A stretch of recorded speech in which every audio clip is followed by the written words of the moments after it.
Hello guys, welcome to our new video. इस वीडियो में हम करने वाले हैं छोटी सी case study Indian music industry के ऊपर एंड ऑल्सो हम ये भी जानेंगे how singers earn money, singers का रेवेन्यू मॉडल क्या है। इफ़ यू थिंक कि सिंगर्स को गाना गाने का पैसा मिलता है तो ये पूरी तरह से सच नहीं है। सबसे पहले आप इस छोटे से क्लिप को देखो, देन हम इसको आगे कंटिन्यू करते हैं। So the popular belief is that as singers we get paid to sing a song, and that's not true. Did you know that, or No, were I'm you aware of assuming that? it's like, so you sign a song, you get like money, and then We that's don't get in Bollywood. it. I mean, I've sung songs in the South Indian industries and in other industries outside of Bollywood, but I don't think any singer has gotten paid to sing a song. Be it Arijit Singh, be it me, be it whoever. As far as I'm aware, I don't think we get paid to sing a song. It's understood that if the song goes in your voice and the song becomes famous, you learn from the shows. For example, Arijit Singh का famous song अगर तुम साथ हो ने सिर्फ 6 सालों में सिर्फ 3 स्ट्रीमिंग प्लेटफॉर्म स्पॉटिफाई, जियो सावन और यूट्यूब से 8.5 करोड़ का रेवेन्यू जनरेट किया था। इस हिसाब से उसमें से अरिजीत सिंह को कुछ भी नहीं मिला होगा। तो अगर सिंगर्स को गाना गाने का ही पैसा नहीं मिलता है तो उनकी अर्निंग कैसी होती है, उनका रेवेन्यू मॉडल क्या है? तो सबसे पहला ऑप्शन है live shows. So singers in India earn money through live shows, live concerts. Their main money comes from there. Their main money. Oh, okay. My main income comes from live shows. For example, Arijit Singh ने मुंबई में एक live show किया था जिसमें उनके 20,000 fans ने entry ली थी और एक टिकट का प्राइस था 2500 रुपये। अगर आप इसको मल्टीप्लाई करोगे तो सिर्फ एक शो से ही 5 करोड़ का रेवेन्यू अरिजीत सिंह ने जनरेट किया था, जो कि लाइव शो से था। दूसरा ऑप्शन है स्ट्रीमिंग रेवेन्यू, जैसे स्पॉटिफाई, जियो सावन और गाना ऐप है और जितने भी स्ट्रीमिंग साइट्स हैं। जब भी आप उस पर एक गाना को प्ले करते हो तो उसका एक छोटा सा अमाउंट पर प्ले पे वो जो स्ट्रीमिंग साइट्स है उस आर्टिस्ट को या लेबल्स को देती हैं। फॉर एग्जाम्पल, स्पॉटिफाई अपने पर प्ले पे 0.32 रुपीज़ अपने आर्टिस्ट या लेबल्स को देता है। फॉर एग्जाम्पल, स्पॉटिफाई पर ब्राउन मुंडे को 134 मिलियन बार स्ट्रीम किया गया है। अगर आप इसको मल्टीप्लाई करोगे 0.32 रुपीज़ से तो इसका टोटल आएगा 4 करोड़ रुपीज़। तीसरा ऑप्शन है म्यूजिक लेबल्स के साथ कॉन्ट्रैक्ट साइन करके। For example, T Series, Zee music, Sony music. जैसे आप देखते होंगे हनी सिंह का जो ज़्यादातर सॉन्ग्स है वो टी सीरीज के यूट्यूब चैनल पर आपको मिलता होगा, ठीक है। तो ये डील्स जो हैं 4 टाइप के होते हैं, मतलब ये कॉन्ट्रैक्ट 4 टाइप के होते हैं। पहला है सिंगल डील रिकॉर्डिंग कॉन्ट्रैक्ट। अब ये जो डील है ज़्यादातर जो नए आर्टिस्ट होते हैं उनके लिए यूज होता है, क्योंकि म्यूजिक बनाने में बहुत ज़्यादा खर्चा होता है। इसके वजह से जो लेबल्स होते हैं ज़्यादा रिस्क ना लेके जो नए आर्टिस्ट होते हैं उनसे ये जो कॉन्ट्रैक्ट है उसको साइन कराते हैं। फॉर एग्जांपल, मान लो कोई नया आर्टिस्ट है, ठीक है, तो उसके लिए डील होता है, क्योंकि अगर उसका पहला जो सॉन्ग थे वो फ्लॉप हो गया तो ये डील वहीं पर ख़त्म हो जाएगा। अगर जो उसका पहला ही सॉन्ग जो है हिट हो जाता है और उसको पॉपुलैरिटी मिल जाती है तो उसको आगे भी डील्स मिलती रहेंगी।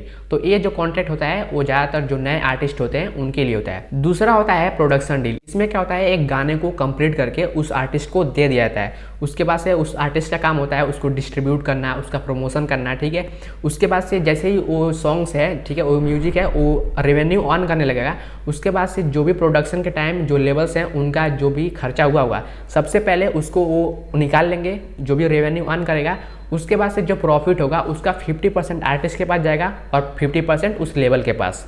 तीसरा होता है मल्टी राइट डील। इसमें क्या होता है कि जो लेबल्स होते हैं उनकी पूरी रिस्पॉन्सिबिलिटी होती है, जैसे डिस्ट्रीब्यूशन, प्रमोशन, वीडियो मेकिंग, इसके अलावा जो भी उस म्यूजिक को बनाने में खर्चा होगा या उसको प्रमोट करने में जो भी खर्चा होता है उसकी पूरी रिस्पॉन्सिबिलिटी वो लेबल उठाता है। उसके बाद से जो भी उस सॉन्ग से रेवेन्यू होगा, सबसे पहले जो लेबल्स होते हैं जो भी प्रोडक्शन के टाइम या उस सॉन्ग को बनाने के टाइम जितना भी खर्चा हुआ होगा सबसे पहले उस रेवेन्यू से उस पैसे को निकालेंगे। उसके बाद से जो प्रॉफिट होता है उसमें आर्टिस्ट को 11 से 15% का जो है रेवेन्यू उनको मिलता है आर्टिस्ट को। अब कई लोग सोच रहे होंगे कि इसमें तो आर्टिस्ट को घाटा हो रहा है, इसमें उनको 11 से 15% ही मिल रहा है, बट ऐसा नहीं है। इसमें आर्टिस्ट को और फायदा होता है। फॉर एग्जांपल, जैसे जो लेबल्स होते हैं टी सीरीज, सोनी म्यूजिक, जी म्यूजिक, इनका जो डिस्ट्रीब्यूशन नेटवर्क होता है वो बहुत बड़ा होता है। फॉर एग्जाम्पल, मान लो हनी सिंह एक गाना रिलीज करते हैं और वो अपने यूट्यूब चैनल से करते हैं, तो हो सकता है शायद उनको उतना रीच ना मिले, उतने व्यूज़ उस सॉन्ग पे ना आए। लेकिन अगर वही सॉन्ग को, उसी सेम सॉन्ग को टी सीरीज अपने यूट्यूब चैनल पे अपलोड करता है, ठीक है, तो ऑटोमेटिक, क्योंकि टी सीरीज का सब्सक्राइबर बेस बहुत बड़ा है, वर्ल्ड का सबसे मोस्ट सब्सक्राइब चैनल है टी सीरीज, ठीक है, आप इसको सर्च कर सकते हो गूगल पे। अगर वो अपने चैनल पे अपलोड करता है मतलब टी सीरीज अपने चैनल पे अपलोड करता है तो बहुत ज़्यादा पॉसिबिलिटी है कि जो भी व्यूज़ हनी सिंह के चैनल पे आता है उससे बहुत ज़्यादा, कई गुना ज़्यादा टी सीरीज के चैनल पे आएगा। तो इसके वजह से इसमें आर्टिस्ट का लॉस नहीं बल्कि उनका प्रॉफिट ही होता है। तो इसकी वजह से ज़्यादातर जो पॉपुलर जो सिंगर्स हैं वो एक लेबल्स के साथ कॉन्टैक्ट में रहते हैं, सिर्फ उन्हीं जो लेबल्स होते हैं उनके लिए या उनका सॉन्ग वही डिस्ट्रीब्यूट करते हैं। चौथा है 50-50 डील, बट ये सबके लिए नहीं होता है, ये जो पॉपुलर सिंगर्स होते हैं उनके लिए होता है या जो इस्टेब्लिश सिंगर हैं उनके लिए होता है। फॉर एग्जांपल अरिजीत सिंह, ठीक है। अब इसमें क्या होता है कि प्रोडक्शन के टाइम 50% जो पैसा है वो आर्टिस्ट लगाएगा, 50% जो पैसा है जो भी मतलब उस सॉन्ग को बनाने में खर्चा आएगा वो लेबल्स लगाएंगे, ठीक है। जैसे ही उस सॉन्ग का रेवेन्यू आएगा तो 50% जो प्रॉफिट है वो आर्टिस्ट के पास जाएगा और 50% जो भी पैसा प्रॉफिट होगा वो लेबल्स के पास जाएगा। बट ये सबके लिए नहीं होता है, जो पॉपुलर सिंगर्स हैं उनके लिए होता है। इसके अलावा उनके पास एक और ऑप्शन होता है साइड बिजनेसेस का, ठीक है। For example sponsorship, brand ambassador, promotion, advertisement वगैरह, ठीक है। क्योंकि आजकल के जो सिंगर्स हैं उनकी पॉपुलैरिटी बहुत ज़्यादा होती है, ठीक है, पहले के मुकाबले। क्योंकि पहले के सिंगर्स को तो ज़्यादातर लोग जानते ही नहीं थे, जो भी वो सॉन्ग होता था उस मूवी के नाम से, उस फिल्म के नाम से, या जो भी उस फिल्म में जो भी हीरो या हीरोइन होती हैं उनके नाम से लोग उस सॉन्ग को जानते थे। लेकिन आजकल के जो सिंगर्स हैं क्योंकि वो बहुत ज़्यादा पॉपुलर होते हैं, ठीक है, ऑलरेडी उनका एक फैन बेस होता है, इसके वजह से उनके गाने को उन्हीं के नाम से जाना जाता है, ठीक है। बट ये पहले नहीं होता था, तो इसके वजह से उनके साइड बिजनेसेस होते हैं, बहुत सारे प्रमोशन वगैरह, स्पॉन्सरशिप वगैरह। आप देखते होंगे कि बहुत सारे सिंगर्स होते हैं, जो आर्टिस्ट होते हैं, वो अपने सॉन्ग्स को प्रमोट करने के लिए अलग अलग शोज में जाते हैं, जैसे बिग बॉस हो गया या और भी जितने सारे शोज होते हैं। इसके अलावा एक होते हैं इंडिपेंडेंट आर्टिस्ट, जैसे एमवे बंटाई और भी बहुत सारे हैं। इसमें क्या होता है कि वो अपने गाने का प्रोडक्शन, डिस्ट्रीब्यूशन वगैरह, प्रमोशन वगैरह खुद ही करते हैं। उसके बाद से जो प्रॉफिट होता है उनके पास ही आता है। वो अपने सॉन्ग्स को अलग अलग स्ट्रीमिंग साइट्स पे, स्पॉटिफाई, जियो सावन, अमेजॉन म्यूजिक, ठीक है, उस पर सेल वगैरह करते हैं, स्ट्रीम करते हैं।